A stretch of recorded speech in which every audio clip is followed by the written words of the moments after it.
nentuin sikap Bah dan ngeluarin nama cawapresnya Gibran.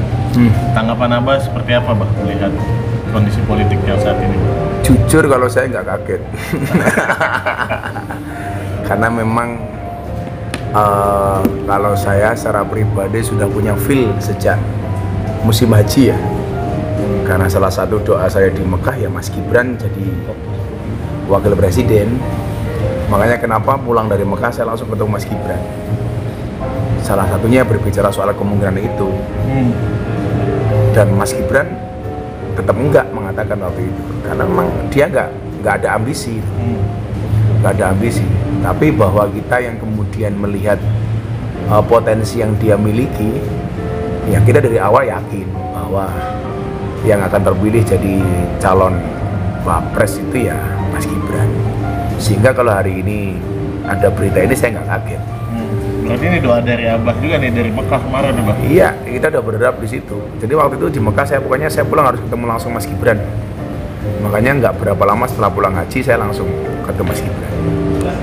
Artinya ini tidak mengejutkan bagi saya. Contoh begini yang saya datang ke Bu Khofifah itu. Satu hal memang saya diminta untuk komunikasi sama Bu Khofifah. Tapi di satu sisi ya untuk memecah konsentrasi sehingga tidak semuanya orang fokus kepada Mas Gibran. Kan kasihan juga kalau beliau dalam tekanan terus kan.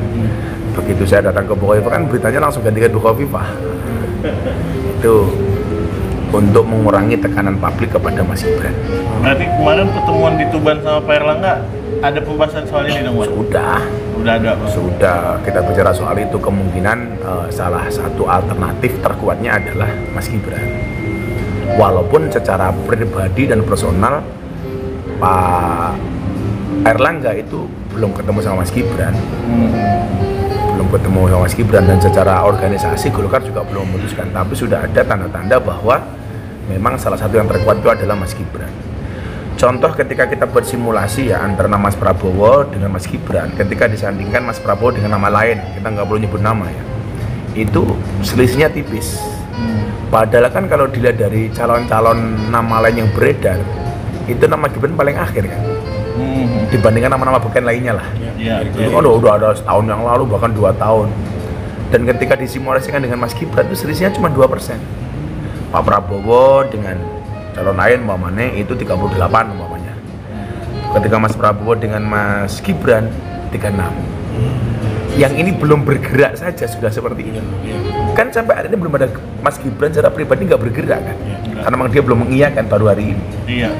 Beliau belum mengiyakan saja. Coba kita lihat relawan-relawan yang tumbuh secara organik itu kan nggak terbentuk. Kayak kemarin saya di Bali, di seluruh Indonesia.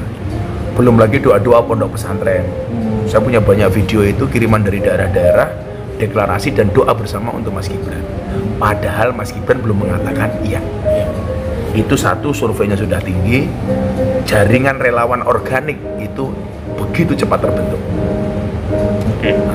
Bah, tadi Pak Prabowo di pidatonya di DPP bilang bahwa kita ini perlu sosok pemuda, Bah. Sosok pemuda untuk melanjutkan estafet kebangsaan ini, Bah. Gitu, Bah. Tanggapan Abah kira-kira dengan hadirnya Mas Gibran sebagai cawapresnya dia, bahwa ini ada gayung bersambut gitu, Bah. Cocok. Saya selalu berpegang kepada kaidah inna fi yadi subani amrul ummah. Sesungguhnya di tangan pemuda itu urusan umat. Wa fi aqdamiha hayatah, dan di telapak kaki pemuda itu adalah kehidupan umat. Saya pikir memang bangsa ini ketika kita memiliki bonus demografi dengan 56% itu kaum milenial, nggak salah kan kemudian kita punya pemimpin muda. Contoh kemarin Ekuador, presiden terpilih itu baru 36 tahun. Artinya dunia saja mengizinkan itu. Kenapa kita masih memperdebatkan itu? Satu, ini kan dinasti. Itu kan given yang kita tidak bisa minta.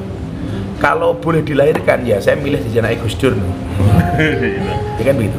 Jadi kalau kita sekarang mempersoalkan politik dinasti umpamanya, ya mohon maaf, ibu kita Ibu Megawati itu ya besar karena Bapaknya Pak Karno, Pak. Iya.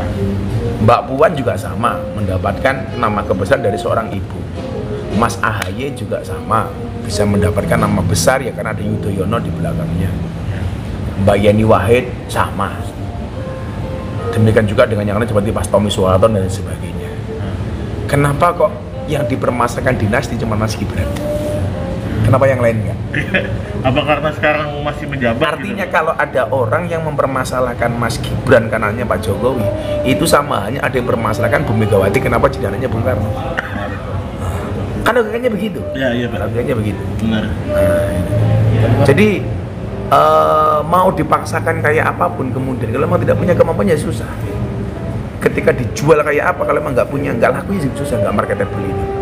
Gitu.